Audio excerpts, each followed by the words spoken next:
Imagine, just for a second, the smell. I mean, you are deep in the hold of this massive wooden galleon, right? It's July of 1588. And it is sweltering down there. Oh, absolutely sweltering. You haven't seen any combat yet. You haven't even seen the coast of England. But the air around you is just, it's thick with this stench of putrefying beef and rancid water. Yeah, the water situation was horrific. Right. The oak barrels holding your fleet's entire water supply, they're warped. They're leaking everywhere. The guy next to you is dying of dysentery. His fever is spiking in this cramped, airless, dark space. And all of this suffering is happening because of something that took place a year earlier. Exactly. Because a year ago, an English pirate burned a warehouse full of properly aged barrel wood. So your king's quartermasters, they were forced to build your water casks out of green, unseasoned timber. It really, it strips away all the grandeur of those classic oil paintings, doesn't it? It totally ruins the majestic image. It does. I mean, we have this collective cultural memory of the Spanish Armada as this pristine, divinely ordained clash of empires. The traditional narrative serves up this really clean David and Goliath story. Right, the plucky, nimble English ships sailing out to brilliantly outmaneuver the lumbering, arrogant Spanish Goliath. Exactly. But when you actually open the ledgers and you read the desperate letters sent by the commanders and you just look at the physical mechanics of the operation, that neat highlight reel completely disintegrates. Which is exactly what we're getting into today. Welcome to the Deep Dive. Today we are taking a single, incredibly rich historical source, a meticulously detailed breakdown of the summer of 1588. And we're going to extract the ultimate masterclass in how massive, ridiculously expensive undertakings collapse. Yeah, we are going to look at the unglamorous realities here. The rotting wood, the hydrodynamics of shallow sandbars, the sheer physical exhaustion of lifting 4,000-pound cannons, and the terrifying consequences of cutting an anchor rope in the dark. Okay, let's unpack this. Because the overarching mission here is to understand that lethal gap between a grand strategic vision crafted in a quiet office somewhere and the brutal, uncooperative physical reality of the field. Right, because the Spanish Armada wasn't defeated primarily by English naval genius. I mean, it just wasn't. It was defeated by logistical friction, a cascade of supply chain failures, and frankly, geographic impossibilities that were just baked into the plan from day one. And this is exactly why this matters to you, the listener, even if 15th century naval history isn't your usual thing. Because look, if you have ever been part of a massive corporate merger that just crashed and burned, or you watched a heavily funded tech startup instantly implode, and you ask yourself, how could a room full of brilliant people miss the most obvious structural flaw? Well, this is the blueprint for that disaster. It really is a timeless study in the perils of micromanagement. And, the arrogance of assuming that a perfectly drafted plan on paper will somehow force reality to bend to its will. So to even begin to comprehend the scale of this failure, we have to grasp the sheer scale of the power that King Philip II of Spain wielded in the 1580s. I mean, the word superpower gets thrown around a lot, but Philip's empire was unprecedented in European history. Yeah, we aren't just talking about the Iberian Peninsula here. We are talking about true global economic domination. Right. He controlled the entirety of the Americas that had been mapped up to that point. The silver mines of Potosi in modern-day Bolivia, the ones in Zacatecas in Mexico, they were churning out staggering amounts of bullion. Just an unimaginable influx of wealth. And then you have the Caribbean plantation economies, the Pacific galleon trade connecting the Americas to Manila, which tapped directly into the Asian spice and silk markets. The annual treasure fleets arriving in Seville were quite literally the financial engine of the entire Habsburg Empire. And Philip didn't just have liquid wealth either.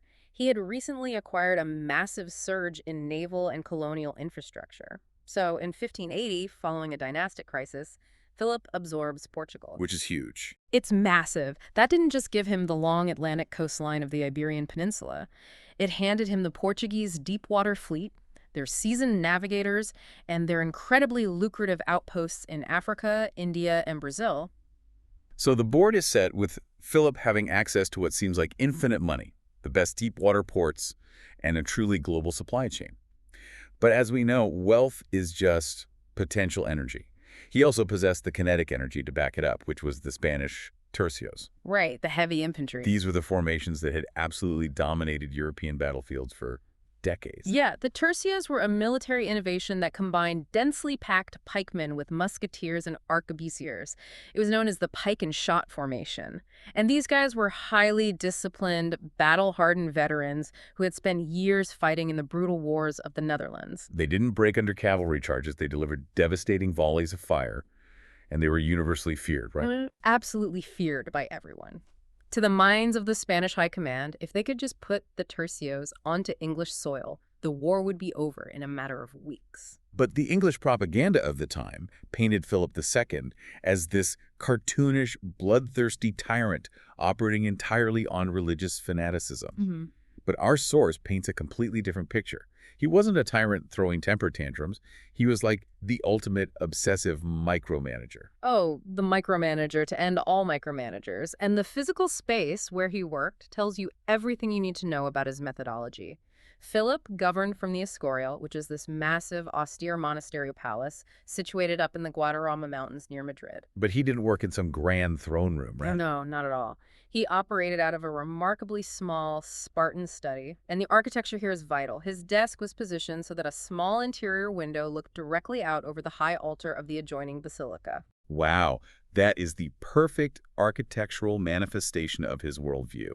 Just the crushing, endless administrative burden of a global bureaucracy running in parallel with this deep, unyielding religious devotion. Exactly. He insisted on reading every single dispatch himself. I mean, we still have tens of thousands of documents in the Spanish archives at Simancas that are covered in Philip's own cramped, meticulous marginalia. He was correcting spelling, right? He was. He would correct the spelling of his ambassadors. He would double-check the accounting of his quartermasters. He truly believed that to rule was to manage the paperwork. But wait, if Philip is sitting at his desk in the Escorial, painstakingly reviewing expense reports from Manila and troop deployments in Milan, how does a man that cautious, that methodical, launch an operation as seemingly reckless as the Armada? I mean, to a modern ear, comparing him to a megacorp CEO who insists on personally approving every expense report across a global empire, launching the Armada seems like a massive contradiction. What's fascinating here is that you have to view the situation through the lens of a man who firmly believes that God is the ultimate project manager. God of the project manager. Wow. Yeah. Philip didn't actually like war. He found it expensive, unpredictable, and chaotic. He vastly preferred diplomatic pressure, dynastic marriages, economic embargoes. He spent decades trying to manage England through proxies and patience. So he didn't just wake up one day and decide to attack. No, he only authorized the Armada after he felt he'd exhausted every single alternative. And he did so because he became convinced that launching the fleet was a direct, inescapable obligation placed upon him by God. The failure wasn't blind pride, it was a methodical plan that just couldn't survive reality. So let's cross the English Channel and look at the leader playing the other side of the board. Queen Elizabeth I is running a fundamentally different kind of political machine. If Philip is the megacorp CEO, browning in his own paper trail, Elizabeth operates much more like a startup founder. She lacks liquid capital, so she runs the whole enterprise on charisma, intense networking, and keeping her investors completely guessing. That's a great way to put it. Elizabeth's primary asset was her mastery of strategic ambiguity. She didn't have the silver of Potosi. The English crown was perpetually strapped for cash. She just couldn't afford a massive standing army like the tercios. So she governed through a defensive, highly personalized management style. She used the rivalries within her own privy council to avoid making permanent commitments. And she outsourced her foreign policy to private enterprise. She actively encouraged privateers, guys like Francis Drake and John Hawkins, to raid Spanish treasure fleets in Caribbean ports. But the operational reality of this was brilliant in its duplicity. When the Spanish ambassador would storm into her court demanding restitution for a raided ship, she would express absolute shock. She'd claim Drake was a rogue pirate acting outside her authority and promised to look into it. Meanwhile, Drake's loot was secretly pouring into the royal treasury. I mean, sometimes his voyages provided more income in a single trip than the crown's entire annual tax revenue. It was essentially a state-sponsored protection racket wrapped in plausible deniability. And she applied that same strategy to the geopolitical crisis in the Netherlands. The Dutch Protestant provinces were in active rebellion against Spanish rule. Elizabeth knew that if Philip crushed the Dutch, England was next. Right, so she covertly and eventually overtly funneled money and troops to the Dutch rebels simply to keep the Spanish army bogged down in a permanent quagmire. But she didn't just rely on privateers and proxy wars. To survive as a Protestant queen in a Europe dominated by Catholic superpowers, you need information. And this is where she had a distinct structural advantage over Philip's slow-moving paper bureaucracy. She had Francis Walsingham. Ah, Walsingham. That's it. He was officially her principal secretary, but functionally he was her chief intelligence officer. While Philip relied on official ambassadors and these really slow colonial couriers, Walsingham built an aggressive, sophisticated, and utterly ruthless espionage network that spanned all of Europe. We're talking early cryptography, double agents, intercepted mail, right? Exactly. He utilized all of that to penetrate the courts of England's enemies. Which brings us perfectly to the spark that finally ignited this Cold War. For nearly 2 decades, Philip and Elizabeth have been engaging in this shadowboxing. What forces the cautious micromanager to finally pull the trigger on the invasion? It comes down to a hostage situation that had been paralyzing English politics for 19 years. Mary, Queen of Scots. Yeah, to understand the execution of Mary, Queen of Scots, in February 1587, we really have to understand her immense geopolitical value. Her life was a masterclass in tragic timing and catastrophic decision-making. She inherited the Scottish throne when she was just 6 days old. 6 days old, yeah. She was raised in the absolute luxury of the French court, briefly became Queen of France, and then, after her husband's death, returned to a Scotland that had radically changed. Right. She goes back to rule as a staunchly Catholic queen over a Scottish population that has just undergone a fierce, enthusiastic Protestant Reformation. It is an impossible political needle to thread, and she just doesn't possess the diplomatic subtlety to do it. She lacked Elizabeth's caution. Mary made a series of disastrous personal and political marriages. Her marriage to Lord Darnley ended with his unsolved murder. Unsolved, but I mean, there was an explosion at his lodgings, and he was found strangled in the garden. Pretty wild. Very wild. And then, Mary rapidly married the Earl of Bothwell, the very man widely suspected of orchestrating the murder. So, predictably, the Scottish nobility revolted, and Mary was forced to flee across the border into England in 1568, throwing herself on Elizabeth's mercy. And Elizabeth, adhering strictly to her doctrine of strategic ambiguity, does absolutely nothing.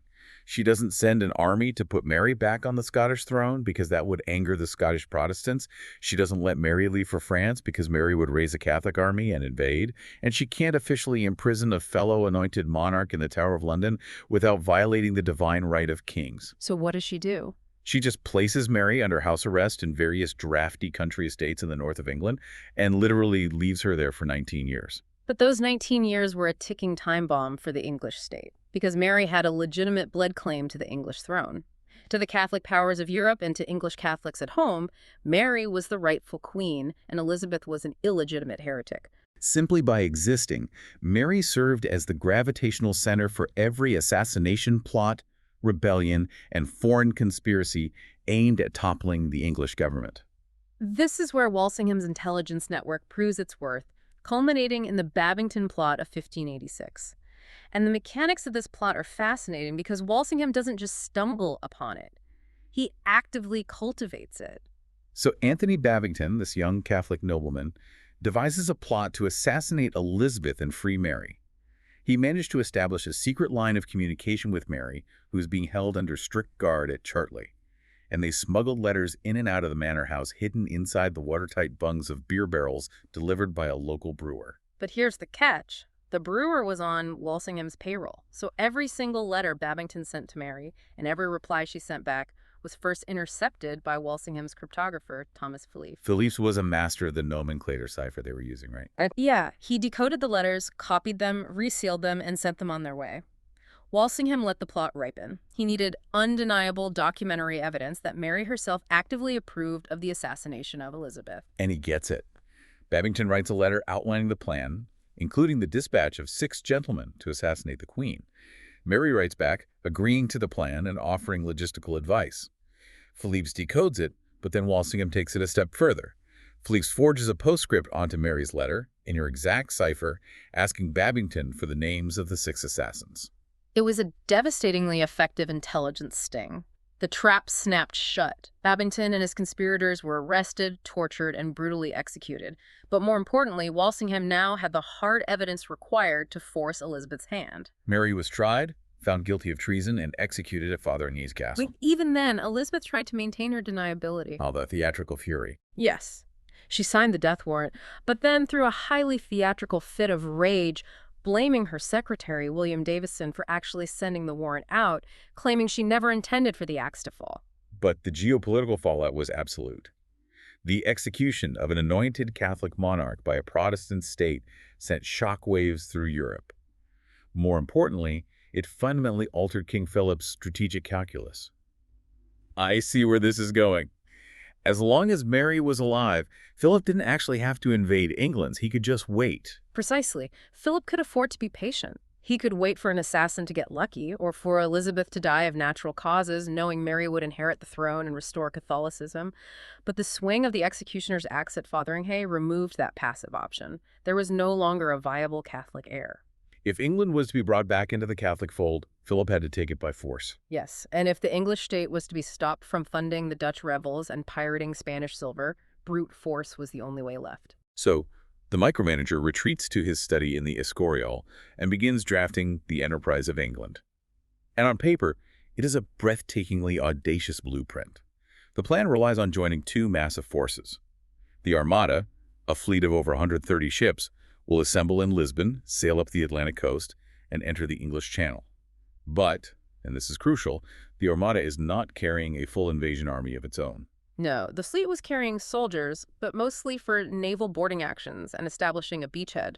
The actual invasion force was already sitting in the Netherlands. The Duke of Parma, Philip's nephew, and frankly the most brilliant military commander of his generation, commanded the Army of Flanders. He had roughly 17,000 veterans of the tercios stationed there. So on paper, joining an unstoppable navy with an unbeatable army sounds flawless. Where was the structural weakness in this blueprint?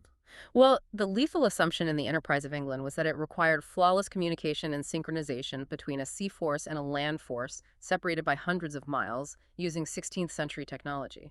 Right, the synchronization required here is staggering. The Armada is supposed to sail up the channel, clear out the English navy, and anchor off the coast of Flanders. Meanwhile, Parma's 17,000 men are going to load into flat-bottom transport barges. And then the Armada will act as a massive floating fortress, shielding these vulnerable barges as they ferry the army across the channel to the coast of Kent. From there, the veterans march on London, depose Elizabeth, and the war is over. Let's break those assumptions down, because this is where the modern supply chain or corporate merger analogy really hits home. Yep. If you are coordinating a global product launch today, you have Slack, you have Zoom, you have instant data tracking. They are trying to coordinate a rendezvous between a fleet moving under sail in the Atlantic and an army marching through the mud of Flanders. With zero real-time data, the primary mechanism for communication was the pinnace, which is a small, fast dispatch boat. But a pinnace is subject to the wind, the tides, and English patrols. Philip's plan basically required Medina Sidonia, the commander of the fleet, to send a message to Parma saying, "We are arriving," and for Parma to instantly embark 17,000 men onto barges. But troops can't sit in open barges for weeks waiting for a fleet that might be delayed by a storm, and a fleet cannot linger in the treacherous waters of the Channel waiting for troops to march to the coast. The margin for error is absolute zero. If the wind blows the wrong way for 3 days, the communication link snaps, and the two forces arrive at the rendezvous point at completely different times. It's a logistical house of cards. It really is. But what's truly astonishing is that the house of cards started collapsing before the fleet even left the Iberian Peninsula. And it wasn't a grand naval battle that landed the first blow. It was an English pirate and a ridiculously mundane logistical choice. This brings us to the spring of 1587, a full year before the Armada actually sails. Francis Drake, acting with Elizabeth's unofficial blessing, launches a preactive strike. He sails a squadron directly into the harbor of Cadiz in southern Spain, which is one of the primary staging areas for the Armada's supplies. This is the famous raid where Drake bragged about singeing the King of Spain's beard. Exactly. He sailed right past the coastal batteries, sank or captured dozens of transport ships, looted what he could, and burned the rest. But from our source, the loss of the ships wasn't even the worst part. No, ships could be replaced. The true catastrophic damage inflicted at Cadiz, the damage that fundamentally crippled the Armada before it even raised a sail, was the destruction of enormous quantities of seasoned barrel staves. This detail is the absolute linchpin of the whole disaster. It's like modern supply chain disasters. It's like building a billion-dollar spacecraft but buying discount O-rings. Because to provision an armada of 130 ships carrying 30,000 men for months at sea, You need an unfathomable amount of supplies.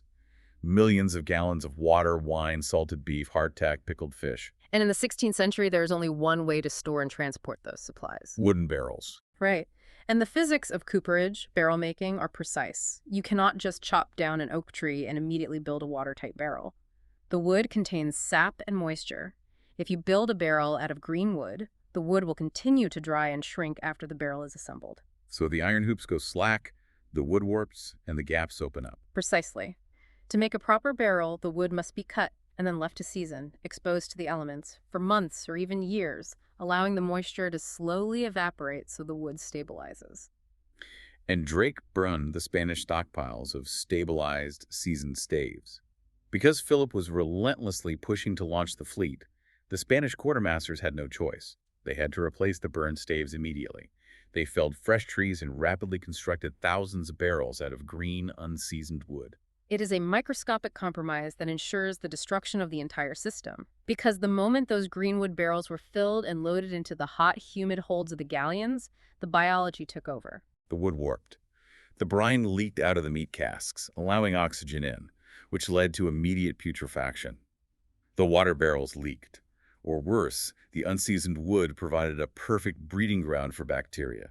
Before the fleet even cleared the coast of Portugal, an absolute biological catastrophe was unfolding below decks. The food spoils, the water turns rancid, and suddenly rampant disease begins tearing through the tightly packed ships. Dysentery, which they call the bloody flux, and typhus, spread by lice. You have to visualize the conditions. A Spanish galleon was not a cruise ship. No, you have hundreds of men crammed onto the gun decks. There are no hammocks. They sleep on the bare wood. The ventilation is practically non-existent. And they're drinking deteriorating wine and contaminated water. They are dying of severe intestinal diseases, their bodies rapidly dehydrating before a single English gun is ever fired at them. The most glorious military endeavor in Christendom was undone by damp wood. If we connect this to the bigger picture, it highlights Medina Sidonia. He was the man forced to oversee this slow-motion disaster. History has not been kind to him, often portraying him as an incompetent coward. But looking closely at his background, that seems wildly unfair. It seems completely unfair. Medina Sidonia was not supposed to be in charge. The original architect of the plan, the brilliant and highly experienced Admiral Santa Cruz, died of exhaustion a few months before the launch. Right, and Philip needed a replacement of sufficient social rank to command the respect of the various aristocratic captains in the fleet. Medina Sidonia was the grandest nobleman in Spain, and he was an exceptionally capable administrator. But he was not a sailor. He knew he wasn't a sailor. When Philip offered him the command, Medina Sidonia wrote an incredibly candid, almost desperate letter begging the king to pick someone else. He basically wrote, "I have no experience at sea. I know nothing of naval warfare or strategy. Every time I get on a boat, I get terribly seasick and I catch cold easily." It is a remarkable document of self-awareness. But Philip, operating from his study, insisted. And to Medina Sidonia's immense credit, once forced into the role, he applied his administrative genius to the problem. When the fleet finally sailed in May 1588, they were immediately hit by storms and forced to shelter in the port of Corunna to repair damage and try to find fresh food. And this is where Medina Sidonia attempts to stop the train from going over the Calais. He surveys his fleet in Corunna, sees the rotting food, the sick men, the leaking barrels, and he writes a meticulous, data-driven report to Philip. He points out that the fleet is already weakened, the supplies are inadequate, and he formally advises the king that the enterprise is failing. He was giving his CEO an honest assessment of a failing project. He recommended postponing or canceling the invasion. But Philip's theology dictated his strategy. Philip believed that because this was a holy cause, God would provide the necessary miracles to overcome bad weather and bad wood. He ordered Medina Sidonia to sail. That fatalistic micromanagement forces the issue. So with a sick, starving crew, drinking putrid water, the massive fleet finally enters the English Channel in late July 1588. How did the two navies actually fight? We have to discard the swashbuckling Hollywood pirate battles we usually picture, right? Oh, absolutely. This wasn't just two groups of ships shooting at each other. It was a collision of two completely incompatible naval doctrines. The fleets were designed to fight two entirely different kinds of wars, shaped by their distinct histories. How so? While the Spanish naval tradition was born in the Mediterranean, their primary enemies had been the galleys of the Ottoman Empire. In the Mediterranean, naval warfare was essentially infantry warfare on water. You want to lock the ships together and let the soldiers fight it out. Exactly. The Spanish galleons were massive floating fortresses. They had high, towering castles at the bow and the stern. Their artillery was largely composed of heavy, short-range cannons.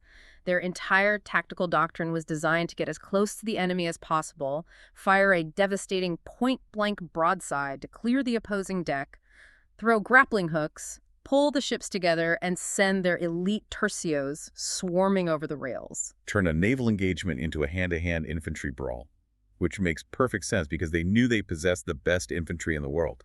If a Spanish soldier sets foot on your deck, you lose. But the English had realized this years ago. Under the guidance of men like John Hawkins, they had completely redesigned their fleet to avoid exactly that scenario. The English had developed what they called race-built galleons. They chopped off the high castles, creating ships that sat lower in the water. They were sleeker, faster, much more maneuverable, and more importantly, they revolutionized their armament. The English ships were packed with culverins. The culverin is the game changer here. It's a longer-barreled cannon that fires a slightly lighter iron ball, but with much greater velocity and accuracy over a longer distance. The English doctrine was the exact opposite of the Spanish. Stay at a distance, avoid boarding at all costs. Exactly. The English captains had strict orders to use their speed and the wind to maintain distance and pound the enemy with long-range artillery. Under no circumstances were they to allow the Spanish to throw a grappling hook. So you have a Spanish fleet that wants a knife fight in a phone booth, and an English fleet that wants to run a sniper operation from a hilltop.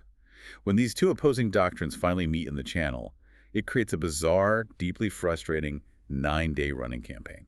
As the Armada entered the Channel, Medina Sidonia organized his fleet into a brilliant, highly disciplined defensive formation, a massive crescent. The vulnerable supply ships and troop transports were placed safely in the center. The heavily armed, massive galleons formed the horns of the crescent, protecting the flanks and the rear. And the English fleet manages to get behind the Spanish, gaining the weather gauge, meaning they have the wind at their backs, giving them the choice of when and how to engage. But when they try to attack, they realize they have a massive problem.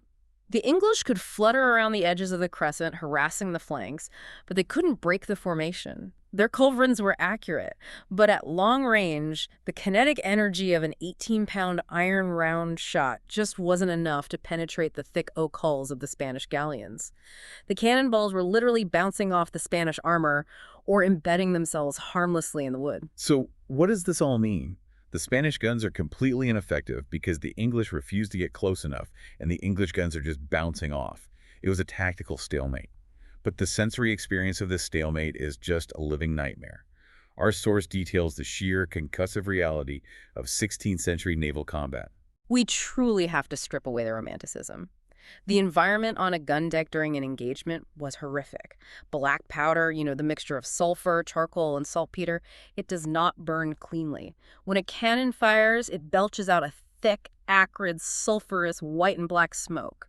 And because these gun decks have very little ventilation, the smoke just sits there. Yeah.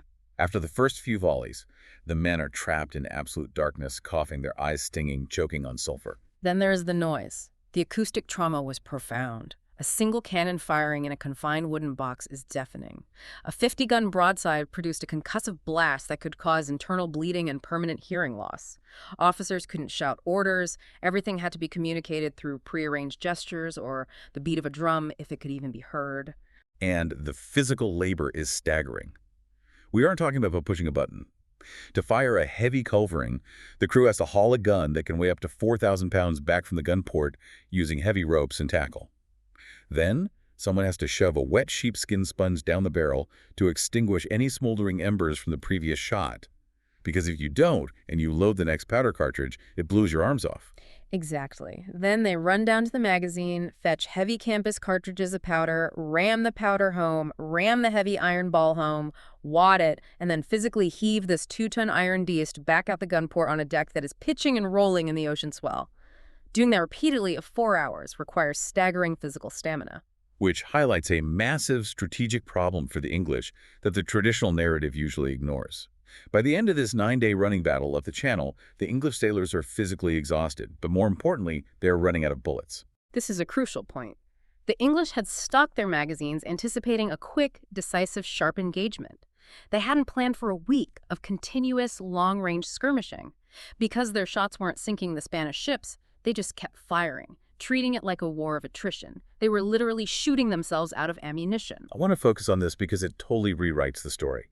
As the Armada sails past Plymouth, past Portland Bill, past the Isle of Wight, they are taking damage, sure.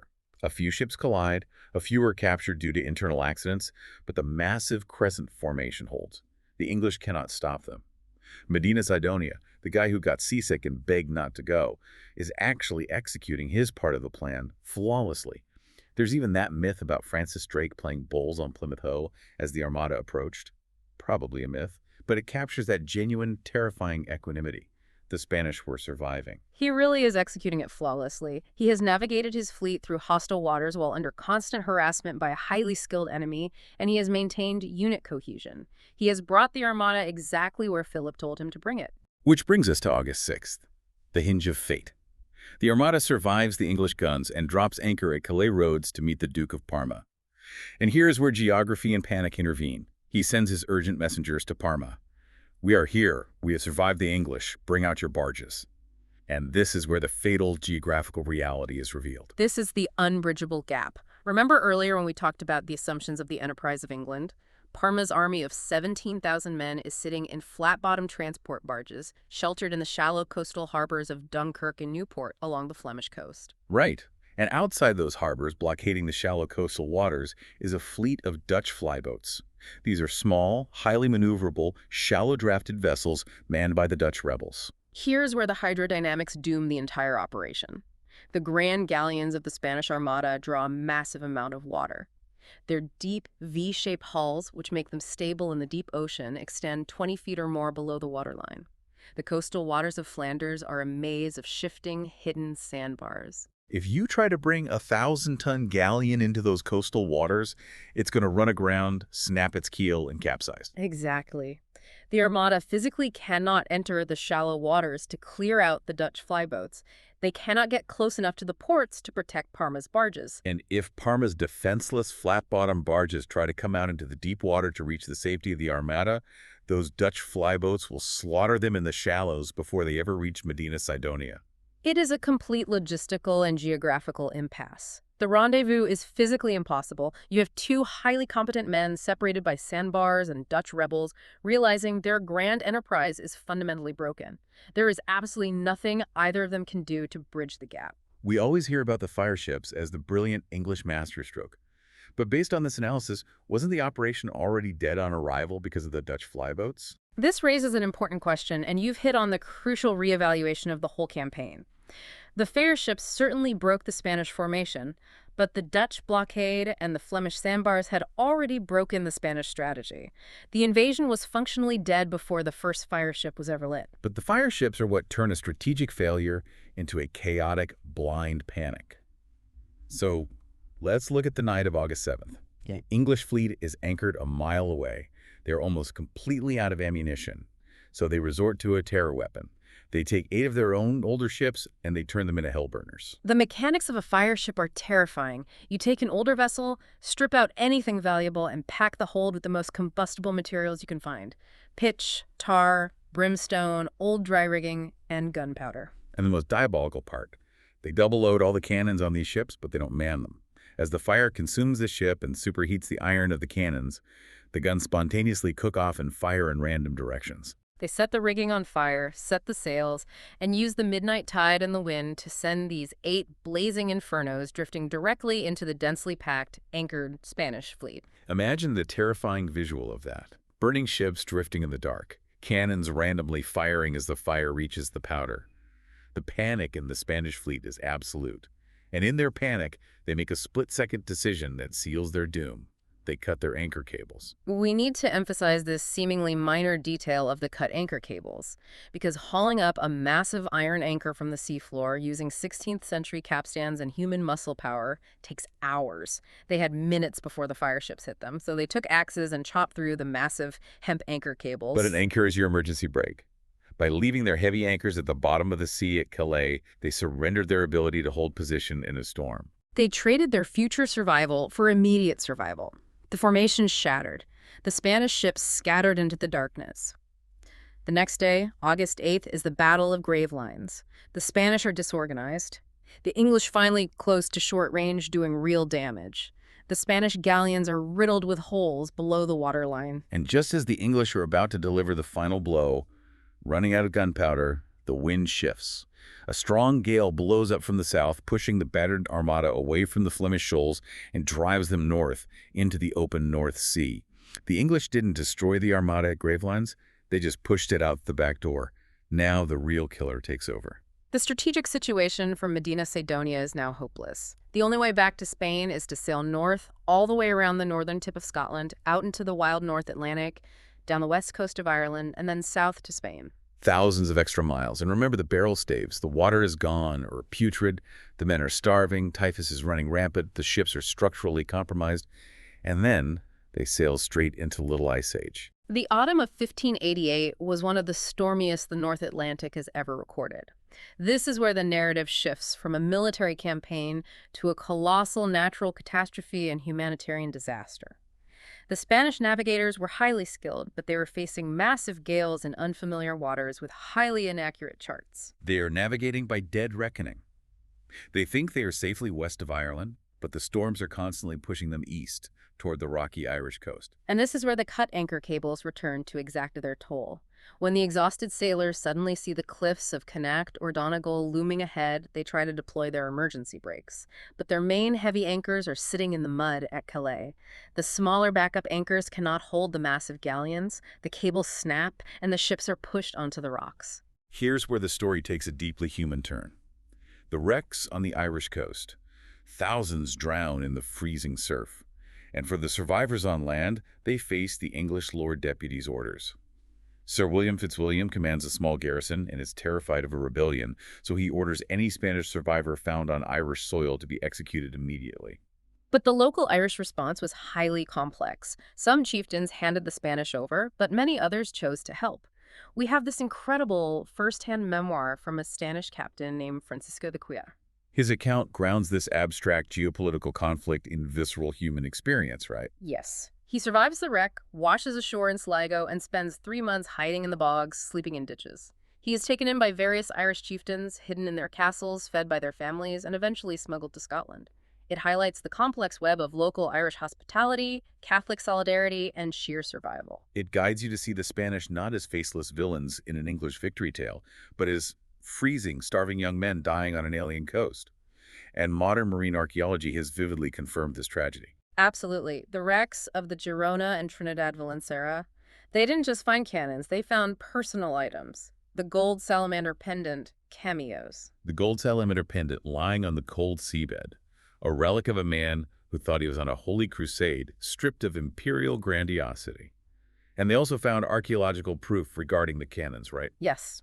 They discovered that the Spanish cannons were wedged by tackle, proving the gunners couldn't adjust their fire easily to reload. It was a structural, logistical failure in how the ships were outfitted, not a lack of bravery. The physical fleet is destroyed. But how did the two nations process this monumental event? In England, the immediate reaction was pure euphoria. The myth of Protestant providence. He blew and they were scattered.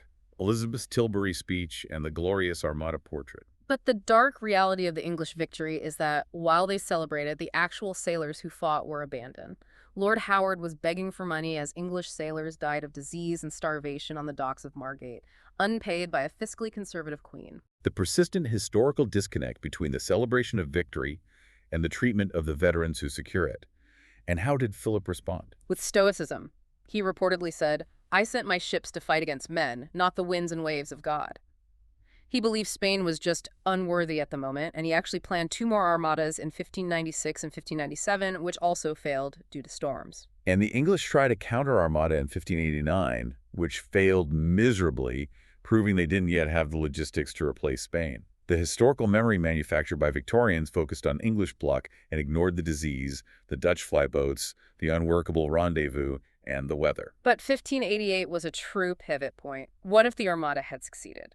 If Parma had landed, you'd likely see the Inquisition in London, the collapse of the Dutch revolt, a totally different European religious landscape. So to wrap this all up, the Armada wasn't defeated just by Francis Drake. It was defeated by Greenwood barrel staves, Dutch flyboats, cut anchor cables, and the North Atlantic wind. Whenever you see a neat, tidy historical narrative, look for the missing anchors and the rotting barrels. The enterprise of England failed because it required zero margin of error across multiple independent systems. Exactly. So think about the massive, highly complex, technology-dependent systems we rely on today. Global supply chains, international communications grids. What are the armadas of the 21st century? Projects that look invincible on a spreadsheet but are just one unexpected storm or one batch of greenwood away from total collapse. Yeah. Something to mull over. Thank you for taking this deep dive with us. Keep looking for those missing anchors.